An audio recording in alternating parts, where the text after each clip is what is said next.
guys, Nike here, and today I wanted to share a new build that is super good in open world meta events. You guys know that I love Celestial gear for its amazing blend of sustain, damage, along with its boon duration to make awesome support builds. While this is rarely optimal in raids, in open world metas it's more or less perfect if you're playing a build that can utilize all parts of the gear set. And today, this build is just that. I'd previously made a video on Diviner Gear Draconic Echo Herald, and in its day, it was quite good. It made tons of boons, applied them to 10 players, and it really helped saturate everyone at the meta event with the basic boons like Might, Fury, Swiftness, etc. Unfortunately, they nerfed the 10-man boon application, which really hurt the spec. Fortunately, in this patch, they buffed it so that we have quickness on Herald, which more than makes up for the loss of 10-man boons, in my opinion. While we could run this build as a power Diviner Herald, and if you prefer to do that, you totally can, especially since it is the raid version of this build and some people might only have one gear set. This build will use Celestial gear because of its superior qualities in an open world setting that need really no explanation. Without further delay, let's get into it. For gear, we are going to use full Celestial. As you can see, our rune set is Rune of the Firebrand, and this allows us to still do respectable condition damage while meeting the boon requirement that we need for quickness uptime. And as you can see, the build gets to 90.5% quickness uptime. For weapons, we simply just use a mace and axe, along with Sigil of Demons for torment duration, and Sigil of Smoldering for burning duration, and those are just simply to get our DPS where it needs to be. Since most of our damage comes from burning and torment, getting those as high as we can works pretty well. For food, we have a lot of choices. I recommend mostly for open world to just use red lentil sabozas and tuning icicles because they're dirt cheap and they increase our damage quite a bit. For utility consumables, we do have some other options that you could totally use if you have them sitting in your bank. If you want a little bit more boon duration and you just want to feel super comfy, you can use peppermint oil. They will boost your boon duration quite nicely.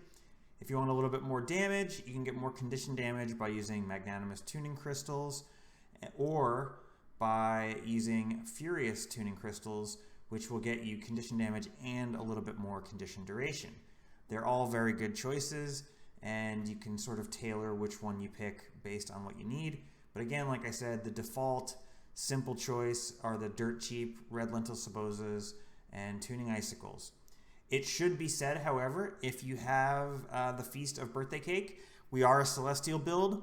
We do benefit from all the stats of the birthday cake, so don't feel like you're actually doing a bad thing by using the Feast of the Birthday Cake. Quite good and a pretty decent option. So that's it for food. For traits, we're going to take Corruption, Invocation, and Herald. In Corruption, we are going to take Acolyte of Pain, Pact of Pain, and Diabolic Inferno. This line and these traits are basically just DPS increases for us. There's really not too much nuance to discuss. In Invocation, we are going to take Rising Tide, Spirit Boon, and Roiling Mists. These traits are a nice blend of boon support for us, as well as some nice damage increases, especially with some of the minors, Ferocious Aggression being really quite good in this build. And Roiling Mists, despite our Celestial gear, is going to give us a very high crit chance since we are very easily able to keep Perma Fury on ourselves. So all in all, it is a quite medium line in that it's a nice blend of damage and support.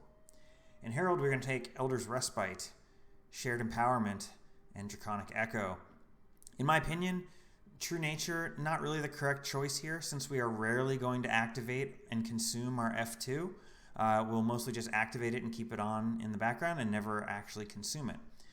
Whereas the buffed regeneration ticks that we're going to get from Elder's Respite, along with the healing power that we get from Celestial gear, means our regeneration is actually pretty solid, and if there isn't anyone in our group playing pure healer, our regen ticks are going to be the ones that heal the group, and people will appreciate those pretty thick ticks. Shared empowerment, simply put, helps us sustain big might and keeps our party topped off at 25 stacks of might. And Draconic Echo is the key trait that gives us quickness when we consume our facets and make the facets continue to tick even after we consume them. It's simply put just a huge value and the entire point of the build. As far as gameplay goes, our goal is to maintain perma-quickness. This build is able to do so even without Alacrity, although I will say it is a bit tight. With Alacrity, though, it is quite easy to build a super nice cushion of quickness to where it can make up for any mechanics or whatever that interrupt your gameplay.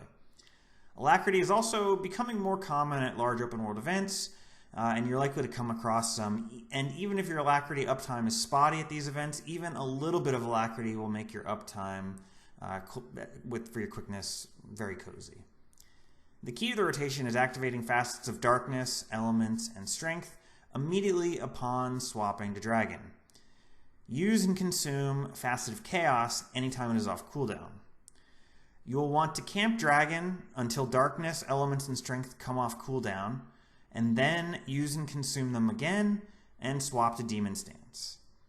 In Demon Stance, you're going to activate Embrace the Darkness, and your only DPS skill that you're going to use in addition to auto attacks is Searing Fissure. If you have Alacrity, your Dragon Stance will come back before you run out of energy. If you don't have Alacrity, you will need to cancel Embrace the Darkness in order to keep your Facet of Nature from going on cooldown. Once Dragon Stance is available again, immediately swap back without delay and use your facets as I've already described. While in Dragon Stance, you should use skill 2, 3, and 5 on cooldown to keep your DPS as high as it can. That's really all there is to it. The big takeaway is to keep Facet of Nature up 100% of the time and use your 4 facets every time you swap to Dragon, and then use your 3 utility facets right before you swap away from Dragon. If you can do that, you will maintain quickness on your group. All in all, the build is super easy to learn, super fun to play, and a great value. I know a lot of people who made Selly Herald for World v World, or for the insane Tormenting Rune open world solo build, the God mode build that I posted on my channel. We were all bummed when Tormenting Runes got nerfed and kind of put those builds to bed, along with some of the trait nerfs that hurt the build in World v World. But I am happy to say that at least now we have a super good build. We can use that gear again in open world PvE. So that makes me very happy. Anyway, guys, thanks for watching. Please leave any comments you have about the build down below. I'd like to hear what you have to say. Have a great one.